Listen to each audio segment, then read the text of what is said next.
All right, guys, so as you all know, Israel has been committing just an open and brazen and disgusting genocide in Gaza for 2 years now.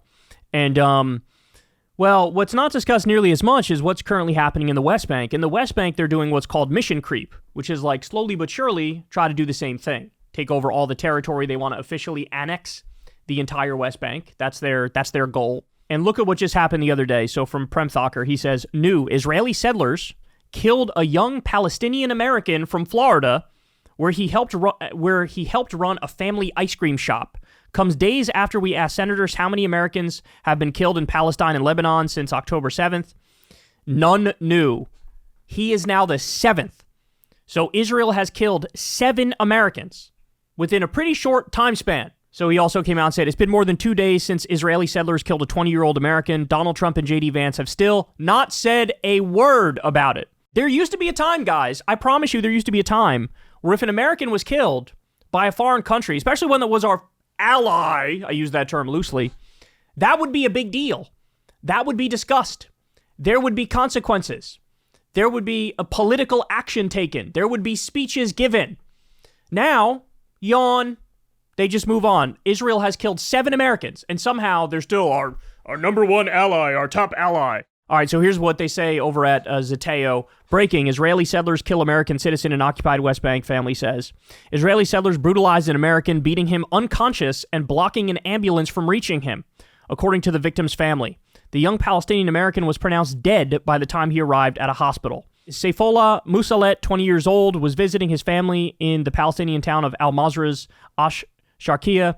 His family said in a statement he was beaten while he was protecting his family's land from settlers who were attempting to steal it. The settlers, according to the family statement, surrounded Musalet for more than 3 hours, preventing paramedics from reaching him and providing life-saving aids. So they beat him to death, and then they block first responders from coming to help. The Palestinian Ministry of Health said another young Palestinian man, Mohammed Hussein al-Shalabi, was killed in the same attack by Israeli settlers in the West Bank town of Sinjil. Al-Shalabi was shot and left bleeding for hours, Palestinian officials said. The Israeli military, which did not respond to a request for comment, is reportedly investigating the incident. Oh, I'm sure they're investigating the incident. The State Department said it was aware of reports of the death of a U.S. citizen in the West Bank and that it has no higher priority than the safety and security of U.S. citizens overseas. It, however, declined further, citing respect for the privacy of the family.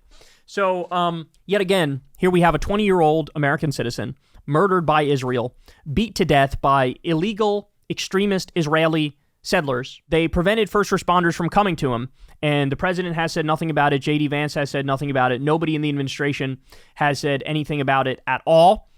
And we're all supposed to shut up about this and be quiet about this and not talk about what the government of Israel has become, about what the country of Israel has become. If you want to talk about a death cult country, you want to talk about a group of people that have collectively lost their minds. They're in a hypomanic state, and they have a bloodlust which appears to be insatiable. That's Israel right now, which is why, I mean, we've covered the polls on this show. I'm sure you guys have seen, like, over 80% of the country is outright okay with, they support ethnic cleansing of Palestinians.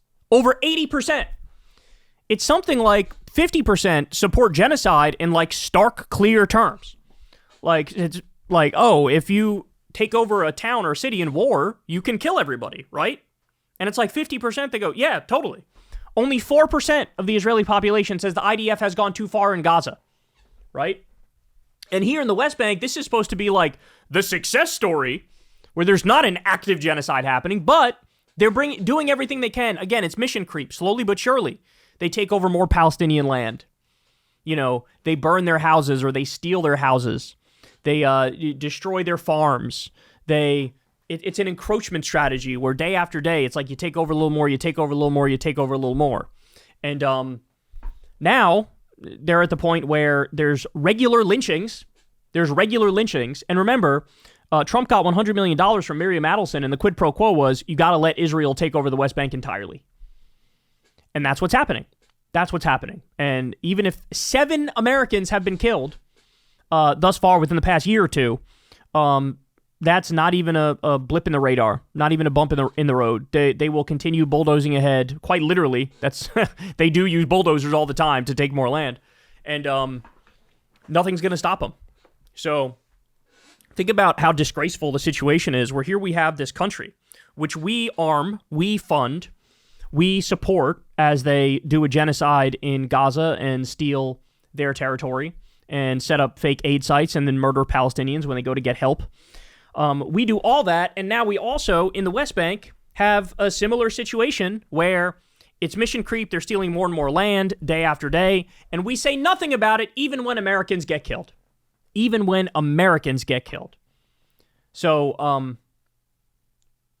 I mean, it's hard to come to any other conclusion except, clearly, the Israel lobby has taken over the United States. They've effectively bought the politicians to do their bidding, right? It's not just Israel. You have other, the Saudi Arabia does that too. The military-industrial complex does that too. The health insurance companies do that too. Like, there's a bunch of lobbies that have effectively taken over the United States, but there's no denying it at this point.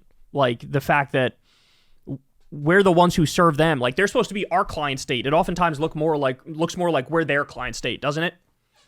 And, you got a president who's also in the Epstein files, and Epstein is Mossad, so they got dirt on him, so they could do the carrot or the stick game. Hey, we'll make you our best friend or our worst enemy. It's up to you. What do you want to be? Okay, you're going to have to attack Iran for us. You're going to have to let us steal all of Gaza. You're going to have to let us take the West Bank. And you're going to have to look the other way when Americans get killed by us. That's the deal that's been made. And I think it's pretty fucking obvious at this point. Hey, y'all, do me a favor and like and subscribe. It helps out big time in the algorithm. Click the bell as well for notifications when videos drop. And watch that video on screen right now. You know you want to.